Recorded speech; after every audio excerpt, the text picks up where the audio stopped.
Hello， 兄弟们、粉丝们，你们好！今天小宋告诉大家，又是不花1分钱来搞定车内的一个小问题。Let's go！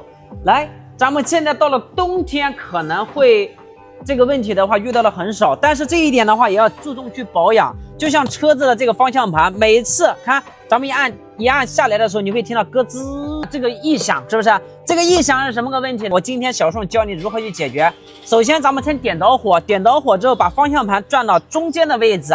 来，看得到了吗？这边它有一个螺丝，对不对？一个梅花螺丝刀，十字螺丝刀不能讲十字螺丝刀，把这个位置给它拆了，就方向盘异响，它很头疼的。把这个再转到这个位置，好，然后咱们把这个再给它拆了。一个螺丝，对不对？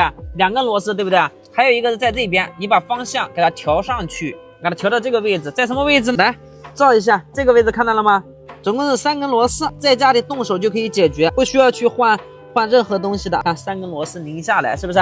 拧下来之后，来这个口子看就能打开了。看你不好打开，从这边看，来从这边看掰一下，这就可以打开。这边掰好之后，这边再掰一下，来 OK， 是不是这样就掰开了？是不是？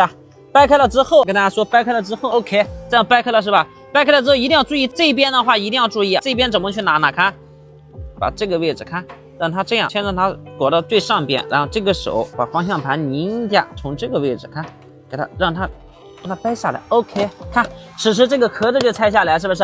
拆下来之后，来摄像头拉近一点，我告诉大家是哪个异响。看这个，如果这个是不会异响的，看得到？来镜头拉近一点给大家看一下，看这边就是这边轴上面没有油了，很简单，看在这上面看打一点油，在这上面看打一点油 OK。